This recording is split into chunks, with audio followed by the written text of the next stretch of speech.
जय श्री राम। प्रिय मित्र हो, आज हम देखने वाले हैं श्री राम को माता कौशल्या को राज्याभिषेक की सुवार्ता बताना। यह रामायण का एक परम पवित्र अध्याय। मित्र हो, इस परम पवित्र अध्याय को शुरू करने से पहले कमेंट में जय श्री राम ऐसा लिखकर प्रभु राम जी के आशीर्वाद पाइए। जय श्री राम। पिछले अध्याय में हमने देखा राजा दशरथ ने राज्याभिषेक के निमित्त व्रत पालन के लिए श्री राम को जाने की आज्ञा देने पर श्री रामचंद्र जी पिता को प्रणाम करके अपने महल में चले गए। उसके बाद राजा दशरथ ने राज्याभिषेक के लिए व्रत पालन के निमित्त जो आज्ञा दी थी उसे सीता को बताने के लिए अपने महल के भीतर प्रवेश करके जब श्री राम ने वहाँ सीता को नहीं देखा तब वे तत्काल ही वहाँ से निकलकर माता के अंतपुर में चले गए। वहाँ जाकर उन्होंने देखा माता कौशल्या रेशमी वस्त्र पहने मौन होकर देव मंदिर में बैठकर देवता की आराधना में लगी है और पुत्र के लिए राजलक्ष्मी की याचना कर रही है। श्री राम के राज्याभिषेक का प्रिय समाचार सुनकर सुमित्रा और लक्ष्मण वहाँ पहले से ही आ गए थे तथा बाद में सीता वही बुला ली गई थी। श्री रामचंद्र जी जब वहाँ पहुँचे उस समय भी कौशल्या नेत्र बंद किए ध्यान लगाए बैठी थी और सुमित्रा, सीता तथा लक्ष्मण उनकी सेवा में खड़े थे। पुष्य नक्षत्र के योग में पुत्र के युवराज पद पर अभिषिक्त होने की बात सुनकर वे उसकी मंगल कामना से प्राणायाम के द्वारा परम पुरुष नारायण का ध्यान कर रही थी। इस प्रकार नियम में लगी हुई माता के निकट उसी अवस्था में जाकर श्री राम ने उनको प्रणाम किया और उन्हें हर्ष प्रदान करते हुए यह श्रेष्ठ बात कही, माँ, पिताजी ने मुझे प्रजा पालन के कर्म में नियुक्त किया है।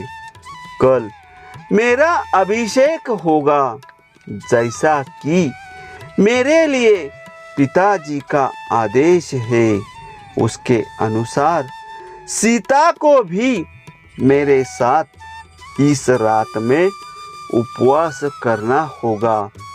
उपाध्यायों ने ऐसी ही बात बताई थी जिसे पिताजी ने मुझसे कहा है।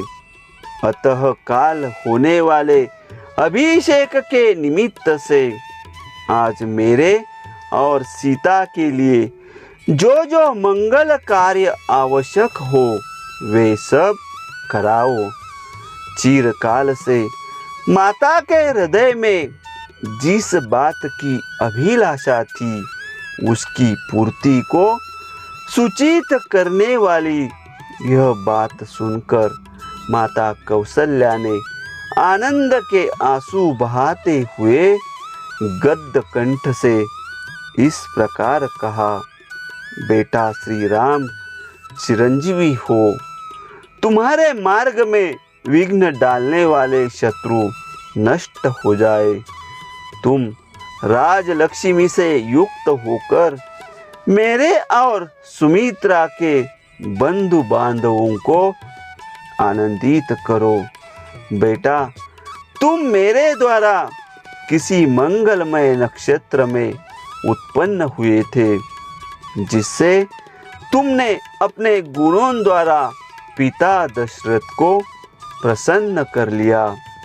बड़े हर्ष की बात है कि मैंने कमल नयन भगवान विष्णु की प्रसन्नता के लिए जो व्रत, उपवास आदि किया था, वह आज सफल हो गया।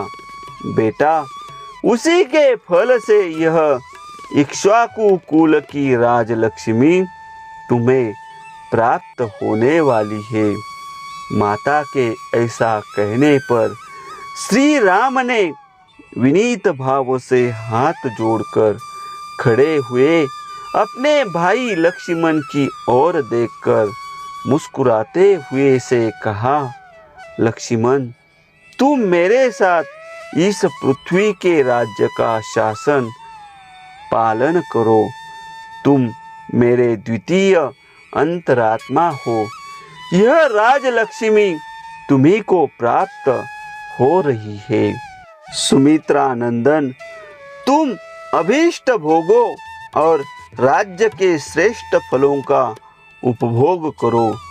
तुम्हारे लिए ही मैं इस जीवन तथा राज्य की अभिलाषा करता हूँ।